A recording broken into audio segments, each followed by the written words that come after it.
Everyone, ഞാൻ സെഹല ഷെറിൻ. നമ്മൾ ഇന്ന് പഠിക്കാൻ പോകുന്ന ടോപ്പിക് എന്താണ്? Body fluids and circulation. ഈ ചാപ്റ്ററിൽ നമ്മൾ എന്തൊക്കെ പഠിക്കാനുള്ള ടോപ്പിക്സ് എന്താണെന്ന് വെച്ചാൽ, ഒന്ന് ബ്ലഡ് ആൻഡ് ഇറ്റ്സ് കമ്പോണൻറ്റ്സ്, പിന്നെ ABO blood grouping, RH typing, coagulation, introduction to lymph. അത് കഴിഞ്ഞ് സെക്കൻഡ് പാർട്ടിൽ നമ്മൾ സർക്കുലേറ്ററി പാത്വേൻ്റെ ജസ്റ്റ് ഒരു എവല്യൂഷനെ കുറിച്ച് പാട്ട് പഠിക്കും. പിന്നെ ഹ്യൂമൻ സർക്കുലേഷൻ ഡീറ്റെയിൽ ആയിട്ട് പഠിക്കും. അതിൽ എന്തൊക്കെയുണ്ട്? Structure of heart, cardiac cycle, ECG, double circulation, regulation, disorders. ഇത്രയാണ് ഈ ചാപ്റ്ററിൽ പഠിക്കാനുള്ളത്. അപ്പോൾ നമ്മൾ തുടങ്ങുമ്പോൾ പ്രീവിയസ് ചാപ്റ്ററിൽ നമ്മൾ എന്താ പഠിച്ചത്? എല്ലാ ലിവിങ് സെൽസിനും എന്ത് വേണം? ഓക്സിജനും ന്യൂട്രിയൻസും വേണം. അതുപോലെ തന്നെ സെല്ല് ഉണ്ടാക്കുന്ന വേസ്റ്റ് പ്രോഡക്റ്റ് എല്ലാം സെല്ലിൻ്റെ സറൗണ്ടിങ്ങിൽ നിന്ന് കൊണ്ടുപോകണം. അപ്പോൾ നമുക്കൊരു സിസ്റ്റം വേണം ഈ പറയുന്ന പ്രവർത്തനങ്ങളെല്ലാം ചെയ്യാൻ വേണ്ടിയിട്ട്. അപ്പോൾ നമ്മൾ ലോവർ ഓർഗാനിസത്തിലേക്ക് നോക്കുകയാണെങ്കിൽ എന്താണ്? Sponges and സിലിൻഡ്രൈറ്റ്സ്. അവർക്ക് എന്താ സംഭവിക്കണം? അവർ അക്വാട്ടിക് എൻവയോൺമെൻറ്റിലാണ് ജീവിക്കുന്നത്. അപ്പം അവരെന്ത് ചെയ്യും? വെള്ളത്തെ ഉള്ളിലോട്ട് എടുത്ത് അവരുടെ ക്യാവിറ്റീസിലോട്ട് വെള്ളത്തെ എടുത്ത് ഈ എക്സ്ചേഞ്ചും ന്യൂട്രിയൻസ് ഒക്കെ ടിഷ്യൂവിന് വേണ്ടതൊക്കെ ചെയ്തിട്ട് ഈ വെള്ളം പോർസിലോട്ട് പുറത്ത് കളയും. അപ്പോൾ ഓർഗാനിസം കോംപ്ലെക്സ് ആവും തോറും ഈ സിസ്റ്റം ഡെവലപ്പായി തുടങ്ങി. അപ്പോൾ നമ്മുടെ ഹ്യൂമൻസും അതുപോലെ തന്നെ വേറെ ഹയർ ഓർഗാനിസത്തിലൊക്കെ ഒരു പ്രത്യേകിച്ചൊരു സിസ്റ്റം തന്നെയുണ്ട് ഈ ട്രാൻസ്പോർട്ടിന് വേണ്ടി. അതാണ് നമ്മുടെ സർക്കുലേറ്ററി സിസ്റ്റം. ഈ സർക്കുലേറ്ററി സിസ്റ്റത്തിൽ ആരാണ് ഈ ഫംഗ്ഷൻ ട്രാൻസ്പോർട്ടിൻ്റെ ഫംഗ്ഷൻ ചെയ്യുന്നത്? അത് ബ്ലഡാണ്. ഓക്കെ, മോസ്റ്റ് ഓഫ് ദ സബ്സ്റ്റൻസിൻ്റെ ട്രാൻസ്ഫർ ചെയ്യുന്നത് ബ്ലഡാണ്. സം എമൗണ്ട് ലിംഫും ചെയ്യും. ബ്ലഡും ലിംഫും. ഓക്കെ, അപ്പോൾ നമ്മൾ ഈ ചാപ്റ്ററിൽ ആദ്യം നമുക്ക് ബ്ലഡിനെ പറ്റി പഠിക്കാം. സോ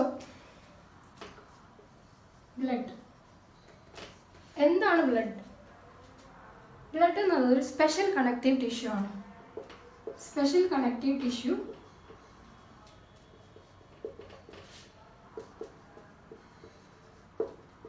എന്താണ് അതിലുള്ളത്? ഫ്ലൂയിഡ് മെട്രിക്സ് ഉണ്ട്. അതായത് ഇതൊരു ദ്രാവക രൂപത്തിലുള്ള ഒരു ടിഷ്യൂ ആണ്. പിന്നെന്തുണ്ട്? പ്ലാസ്മ ഉണ്ട്, ഫോംഡ് എലമെന്റ്സ് ഉണ്ട്. ഫോംഡ് എലമെന്റ്സ് എന്ന് പറഞ്ഞാൽ സെൽസ്. ഓക്കെ, ഇത്രയും അടങ്ങിയതാണ് ബ്ലഡ്. ഓക്കെ, അപ്പോൾ ബ്ലഡ് എന്നാണ് ഒരു സ്പെഷ്യൽ കണക്റ്റീവ് ടിഷ്യൂ ആണ്. അതിൻ്റെ consisting of fluid matrix, plasma and formed elements. So നമ്മൾ ഡീറ്റെയിൽ ആയിട്ട് ഇതിൻ്റെ കമ്പോണൻസിനെ പറ്റി പഠിക്കാം. ഫസ്റ്റ് നമ്മളെന്താ പഠിക്കാൻ പോകുന്നത്? About plasma. പ്ലാസ്മ എന്താണ്? ഒരു സ്ട്രോ കളേർഡ് വിസ്കസ് ഫ്ലൂയിഡ് ആണ്. എന്ന് വെച്ചാൽ എന്താണ്? സ്ട്രോ കളേർഡ് നമ്മുടെ വൈക്കോലിൻ്റെ നിറം. വിസ്കസ് ഫ്ലൂയിഡ് എന്ന് വെച്ചാൽ എന്താ?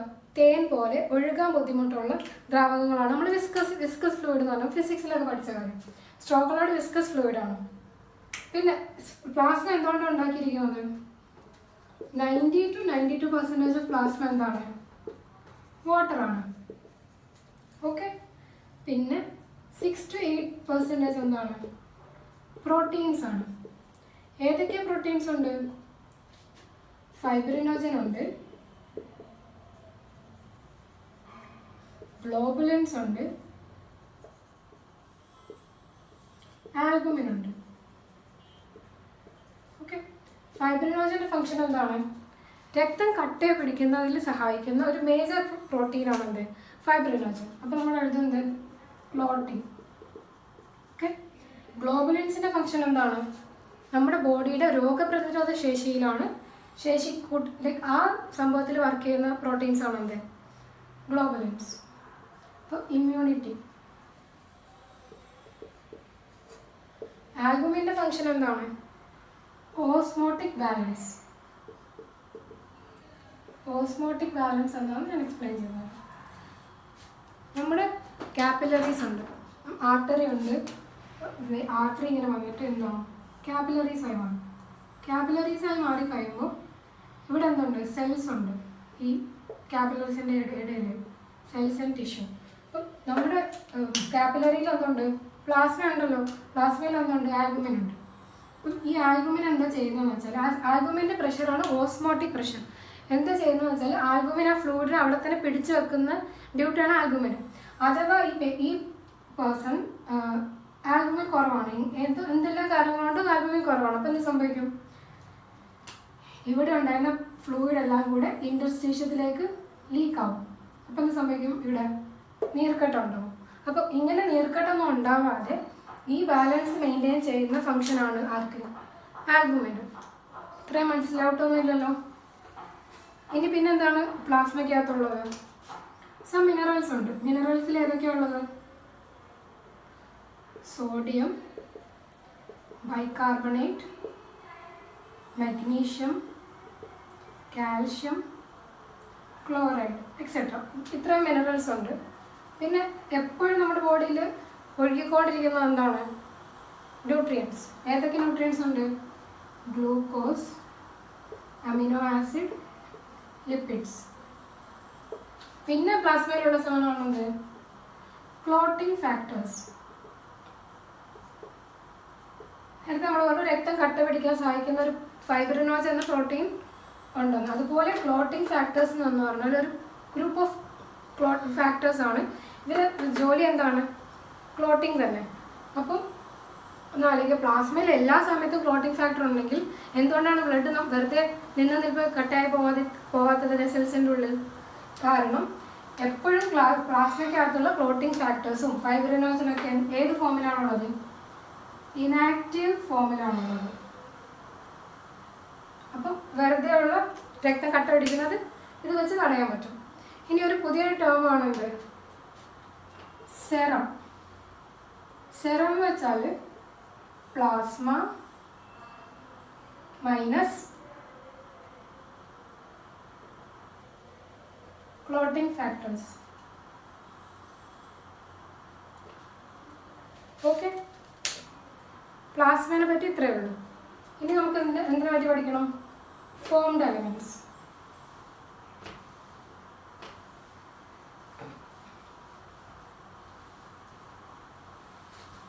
ഓക്കെ, ഫോംഡ് എലമെന്റ്സിൽ എന്തൊക്കെയാണ് ഉള്ളത്?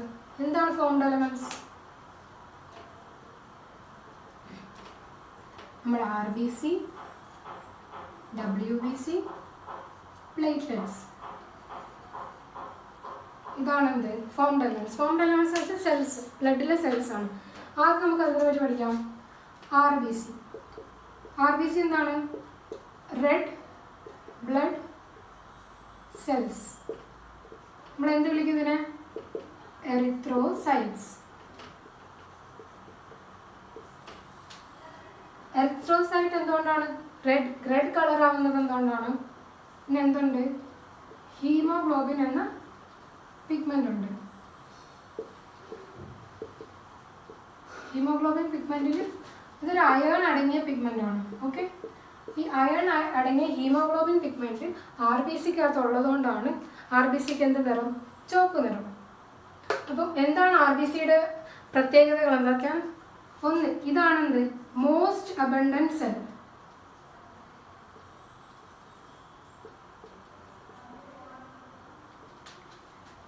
എത്രയുണ്ട്? ഒരു ഹെൽത്തി അഡൽട്ട് മെയിലിൽ 5 to 5.5 മില്യൺ സെൽസ് ഉണ്ട് പെർ മില്ലിമീറ്റർ ക്യൂബിൽ. മില്യൺ സെൽസ് ഉണ്ട്. ഓക്കെ, മോസ്റ്റ് അബണ്ടന്റ് സെല്ലാണ്. 5 to 5.5 മില്യൺ സെൽസ് ഉണ്ട്. ഓക്കെ, പിന്നെന്താണ് RBCയുടെ പ്രത്യേകത? RBCയുടെ ഷേപ്പ് എന്താണ്? ബൈ കോൺകേവ് ഷേപ്പാണ്. അതായത്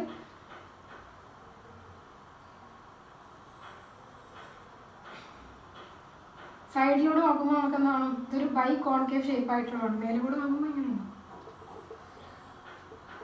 സൈഡ് വ്യൂവിൽ ഒരു ബൈ കോൺകേവ് ഷേപ്പാണ് ഇതിന് RBCക്ക്. ഓക്കെ, RBCയുടെ വേറൊരു പ്രത്യേകതയാണ് എന്ത്? RBC has no nucleus. RBC നമ്മളെന്താ വിളിക്കുന്നത്? എ ന്യൂക്ലിയേറ്റഡ് സെല്ലാണ്. എ എന്ന് വെച്ചാൽ absent. Okay, anucleated cell. എന്തുകൊണ്ടാണ് RBCക്ക് ന്യൂക്ലിയസ് ഇല്ലാത്തത്? അത് അറിയണമെങ്കിൽ നമ്മുടെ RBCയുടെ ഫംഗ്ഷൻ എന്താ നോക്കാം. RBCയുടെ ഫംഗ്ഷൻ എന്താണെന്ന് വെച്ചാൽ ട്രാൻസ്പോർട്ടാണ്. എന്തിൻ്റെ ട്രാൻസ്പോർട്ട്? Respiratory gases. അപ്പോൾ ട്രാൻസ്പോർട്ടിന് വേണ്ട ഒരു സെല്ലിന് നമുക്ക് എന്താ വേണ്ടത്? ഏറ്റവും കൂടുതൽ ഒരു ട്രാൻസ്പോർട്ട് ചെയ്യുന്ന ഒരു വെഹിക്കിളിന് സ്പേസ് ആണ്. ആ സ്പേസ് ഉണ്ടാകാൻ വേണ്ടിയിട്ട് RBC മെച്ചുവർ ആകുമ്പോൾ ന്യൂക്ലിയസ് ആബ്സെൻ്റ് ആവും. ഓക്കെ. പിന്നെ RBCയുടെ ഹീമോഗ്ലോബിനെ പറ്റി പറഞ്ഞല്ലോ. ഹീമോഗ്ലോബിൻ്റെ അളവ് എത്രയാണെന്ന് വെച്ചാൽ 12 to 16 gram per 100 ml ആണത്. നോർമൽ വാല്യൂ എത്രയാണ് ബ്ലഡിലുള്ള ഹീമോഗ്ലോബിൻ്റെ വാല്യൂ. ഓക്കെ. ഇനി എന്താണ് RBCയുടെ ആവറേജ് ലൈഫ് സ്പാൻ എത്രയാണ്? RBCനെ ആരും ഉണ്ടാക്കുന്നത്? ഈ ഫോംഡ് എലമെന്റ്സ് എല്ലാം ഉണ്ടാകുന്നത് എവിടെ വെച്ചാണ്? ബോൺ മാരോയിൽ വെച്ചാണ്. റെഡ് ബോൺ മാരോയിൽ നിന്നാണ് RBC ഉണ്ടാകുന്നത്. ഈ റെഡ് ബോൺ മാരോന്ന് RBC ഉണ്ടായിട്ട് RBC എത്ര ദിവസം കഴിഞ്ഞാണ് നശിക്കുന്നത്? ആവറേജ് ലൈഫ് സ്പാൻ 120 ഡേ ആണ്. ഓക്കെ. 120 ഡേയ്സിൽ നശിക്കുന്നത്. എവിടെ വെച്ചാണ് ഡിസ്ട്രോയ് ചെയ്യുന്നത്? സ്പ്ലീനിൽ വെച്ച്. അപ്പോൾ സ്പ്ലീനെ നമ്മൾ എന്താ വിളിക്കാം? Graveyard of RBC. RBCയുടെ ശ്മശാനമാണ് എന്ത്? സ്പ്ലീൻ. ഓക്കെ. ഇതിലൊന്നും എല്ലാം മനസ്സിലായല്ലോ. RBC red blood cell erythrocyte എന്ന് വിളിക്കും. അതിൽ ഹീമോഗ്ലോബിൻ പിഗ്മെന്റ് ഉള്ളതുകൊണ്ടാണ് അതിൻ്റെ റെഡ് കളർ. ഹീമോഗ്ലോബിൻ പിഗ്മെന്റിൽ അയൺ ഉണ്ട്. ഹീമോഗ്ലോബിൻ്റെ നോർമൽ വാല്യൂ ആണ് 12 to 16 gram per 100 ml in adult male. അതുപോലെ RBC ആണ് ഇത് മോസ്റ്റ് അബണ്ടൻറ്റ് സെൽ. അതിൽ 5 to 5.5 മില്യൺ സെൽസ് ഉണ്ട് പെർ മില്ലിമീറ്റർ ക്യൂബിൽ. ഇതിൻ്റെ ഷേപ്പ് ബൈകോൺകേവ് ആണ്. ഇതിന് ന്യൂക്ലിയസ് ഇല്ല. ഇതിൻ്റെ ഫംഗ്ഷൻ എന്താണ്? ട്രാൻസ്പോർട്ട് ഓഫ് റെസ്പിറേറ്ററി ഗ്യാസസ് ആണ്. ഇതുണ്ടാവുന്നത് റെഡ് മാരോയിൽ നിന്ന് വെച്ചാണ്. അതിൻ്റെ ആവറേജ് ലൈഫ് സ്പാൻ 120 ഡേയ്സ് ആണ്. അത് കഴിയുമ്പോൾ സ്പ്ലീനിൽ ചെന്നിട്ട് അത് ഡിസ്ട്രോയ് ആയി. അപ്പോൾ സ്പ്ലീനിൽ നമ്മൾ എന്ത് വിളിക്കും? Grave yard of RBC. ഇനി നമുക്ക് WBCനെ പറ്റി പഠിക്കാം. നെക്സ്റ്റ് നമ്മൾ പഠിക്കുന്നത് WBC. WBCൻ്റെ പേരെന്താണ്? വൈറ്റ് ബ്ലഡ് സെൽസ് അല്ലെങ്കിൽ ല്യൂക്കോസൈറ്റ്സ്. ഓക്കെ. എന്തുകൊണ്ടാണ് ഇത് വൈറ്റ് ബ്ലഡ് സെൽ ആയത്? ഇതിന് പിഗ്മെന്റ് ഇല്ല, കളർലെസ് ആണ്. ഹീമോഗ്ലോബിൻ ഇല്ല, നോ പിഗ്മെന്റ്. ഓക്കെ. RBCനെ കമ്പയർ ചെയ്യുന്നത് ഷോർട്ട് ലിവ്ഡ് ആണ്. പിന്നെ RBCയുടെ എത്ര അബണ്ടൻ്റ് അല്ല, എത്രയേ ഉള്ളൂ? 6000 to 8000 സെൽസ് പെർ മില്ലിമീറ്റർ ക്യൂബാണ് ഇതിൻ്റെ എമൗണ്ട്. പിന്നെന്താണ്? WBC ടൈപ്സ് ഉണ്ട്. മെയിൻലി നമുക്ക് 2 ടൈപ്സ് ഉണ്ട് WBC. ഏതൊക്കെയാണ് 2 ടൈപ്സ്? ഫസ്റ്റത്തെ ടൈപ്പാണ് അത് ഗ്രാനുലോസൈറ്റ്സ്. എന്താണ് ഗ്രാനുലോ എന്ന് പറയുമ്പോൾ? ഗ്രാന്യൂൾസ് പ്രസൻ്റ് ആയ സെൽസ് ആണ്. ഓക്കെ. ഏതൊക്കെയാണ്?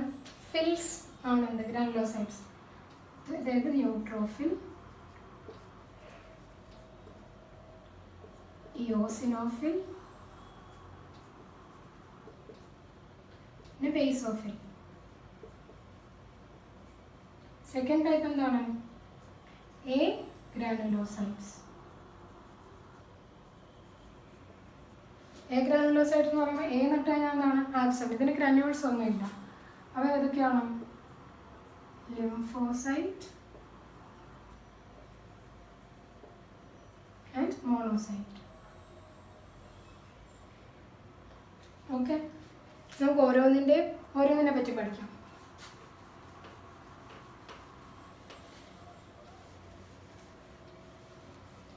ഇത് ഓർത്തിരിക്കാൻ ഇത് ഏതൊക്കെ പെർസെൻറ്റേജ് പഠിക്കാനുണ്ട്. ഓരോന്നും എത്ര പെർസെൻറ്റേജ് ആണ് WBCൻ്റെ. അത് ഓർത്തിരിക്കാൻ ഞാനൊരു ന്യൂമോണിക് പറഞ്ഞുതരാം. Never let monkeys eat banana. നെവറിൽ ഏതാണ് ഫസ്റ്റ് ഏറ്റവും കൂടുതലുള്ളത് ആരാണ്? Never, neutrophil. ന്യൂട്രോഫിൽ എത്ര എമൗണ്ട് ആണ് ഉള്ളത്? 60 to 65% ഓഫ് WBC ന്യൂട്രോഫിലാണ്. ഏറ്റവും കുറച്ച് ആരാണുള്ളത്? ബേസോഫിൽ. ബേസോഫിൽ എത്രയേ ഉള്ളൂ? 0.5 to 1%. ഇനി സെക്കൻഡ് ആരാണ്? ലിംഫോസൈറ്റ്. എത്രയാണ്? 20 to 25%. ഓക്കെ. ഇപ്പോൾ ഈറ്റിൽ ഇ എന്താണ്? ഇയോസിനോഫിൽ. ഇയോസിനോഫിലിൽ എത്രയാണ്? 2 to 3%. ഓക്കെ. മങ്കി ആരാണ്? മോണോസൈറ്റ്. മോണോസൈറ്റ് എത്ര പെർസെൻറ്റേജാ?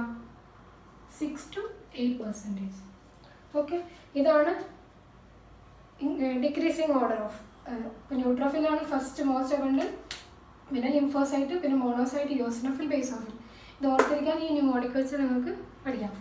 ഓക്കെ. ഇനി ഓരോന്നിനെ പറ്റി പറയുകയാണെങ്കിൽ ന്യൂട്രോഫിലിൻ്റെയും മോണോസൈറ്റിൻ്റെയും ഫങ്ഷൻ ആണെന്ത്? ഫാഗോസൈറ്റോസിസ്. എന്താണ്? ഫാഗോസൈറ്റോസിസ്. ഫാഗോസൈറ്റോസിസ് നമ്മളെ മുന്നേ എവിടെ കേട്ടിട്ടുള്ള? Yes, amoeba. അമീബ ഫുഡ് കഴിക്കുന്നതിന് വേണ്ടിയിട്ട് ഉപയോഗിക്കുന്ന മെക്കാനിസം അറിയാമല്ലോ. സെൽസ് ഇങ്ങനെ വന്നിട്ട് സ്യൂഡോപോഡിയൊക്കെ ഉണ്ടാക്കുന്ന പോലെ എന്നിട്ട് ഉള്ളിൽ കയറ്റി അമീബ നശിപ്പിക്കില്ല. അതുപോലെ എന്ത് ചെയ്യും? ഒരു ഫോറിൻ ബോഡി, അതായത് ഒരു പാത്തജൻ നമ്മുടെ അകത്ത് കയറി വെച്ച് ബോഡിയുടെ ന്യൂട്രോഫിലും മോണോസൈറ്റൊക്കെ എന്ത് ചെയ്യും? അതിൽ ഓടിച്ചെന്ന് അതിനെ എൻഗൾഫ് ചെയ്തു അതിനുള്ളിൽ കയറ്റി നശിപ്പിച്ചോളൂ. ഓക്കെ. അതാണ് ഇതിൻ്റെ ഫങ്ഷൻ. ഇനി ലിംഫോസൈറ്റിൻ്റെ ഫങ്ഷൻ എന്താണ്? ലിംഫോസൈറ്റ്സ് ആണെന്ത്? ലിംഫോസൈറ്റ് 2 ടൈപ്പ് ഉണ്ട്, ബി ഉണ്ട്, ടി ഉണ്ട്. ഇവരുടെ ഫങ്ഷൻ എന്താണ്? ആൻറ്റിബോഡി. ആൻറ്റിബോഡി ഉണ്ടാക്കുന്ന സെൽസ് ആണെന്ത്? ബി ലിംഫോസൈറ്റ്സും ടി ലിംഫോസൈറ്റ്സും. ഇതിൽ പ്രധാനമായും നമ്മുടെ ഇമ്മ്യൂണിറ്റിയിലാണ് സഹായിക്കുന്നത്. അപ്പോൾ എല്ലാ ലൂക്കോസൈറ്റ്സും ബേസിക്കലി അവരുടെ ഫങ്ഷൻ എന്താണ്? രോഗപ്രതിരോധമാണ്. അപ്പോൾ ലിംഫോസൈറ്റ് 2 ടൈപ്പ് ഉണ്ട്, ബി ലിംഫോസൈറ്റ് ഉണ്ട്, ടി ലിംഫോസൈറ്റ് ഉണ്ട്. ഇനി അടുത്ത എന്താണ്? ഇയോസിനോഫിൽ. ഇയോസിനോഫിലിൻ്റെ ഫങ്ഷൻ എന്തിനാന്ന് വെച്ചാൽ അലർജിക് റിയാക്ഷനിലാണ്. ഓക്കെ. ബേസോഫിലിൻ്റെ ഫങ്ഷൻ എന്താണെന്ന് വെച്ചാൽ ബേസോഫിലിൻ്റെ ഗ്രാന്യൂൾസിനകത്ത് കുറേ കെമിക്കൽസ് സ്റ്റോർ ചെയ്ത് വെച്ചിട്ടുണ്ട്. Like histamine, serotonin, heparin. Okay. ഇവരൊക്കെ ആരാണെന്ന് വെച്ച് കഴിഞ്ഞാൽ ഇൻഫ്ലമേറ്ററി മീഡിയേറ്റേഴ്സ് ആണ്. ഓക്കെ. ഇൻഫ്ലമേഷൻ എന്താണ്? ഇപ്പം നമുക്ക് ചെറിയൊരു മുറിവ് പറ്റി, അപ്പോൾ അവിടെ എന്ത് സംഭവിക്കും? ആദ്യം എന്ത് സംഭവിക്കും? അവിടെ ചുവന്ന് വരും, അതവിടെ ചൂടുണ്ടാവും തൊട്ട് നോക്കിയാൽ. പിന്നെന്താ? അവിടെ വീർത്ത് വരും. അങ്ങനെയൊക്കെ ചെയ്ത് അതൊക്കെ ബോഡിയുടെ ഒരു ഡിഫെൻസ് മെക്കാനിസം ആണെന്ത്? ഇൻഫ്ലമേഷൻ. WBC. ഇനി എന്താ നമുക്ക് പഠിക്കാനുള്ളത്? പ്ലേറ്റ്ലെറ്റ്സ്.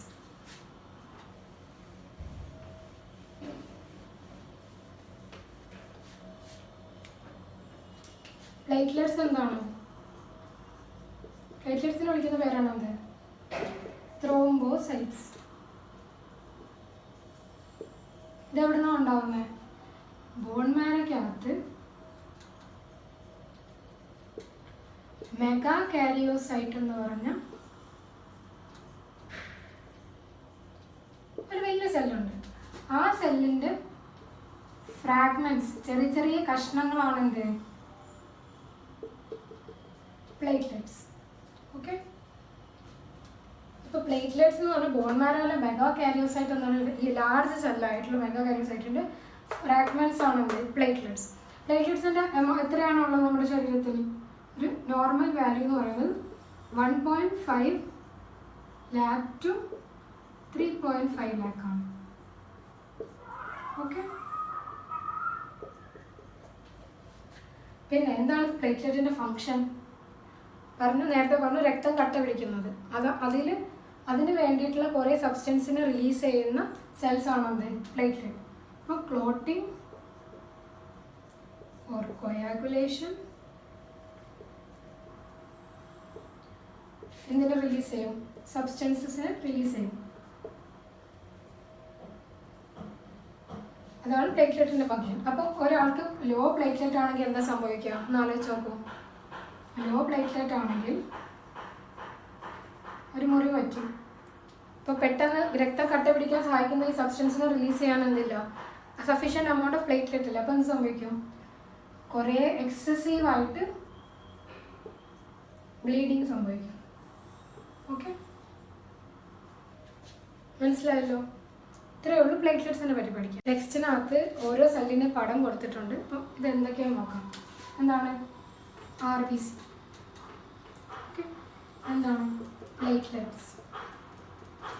ഇതാണ് നമ്മുടെ ഇയോസിനോഫിൽ. ഇത് ബേസോഫിൽ,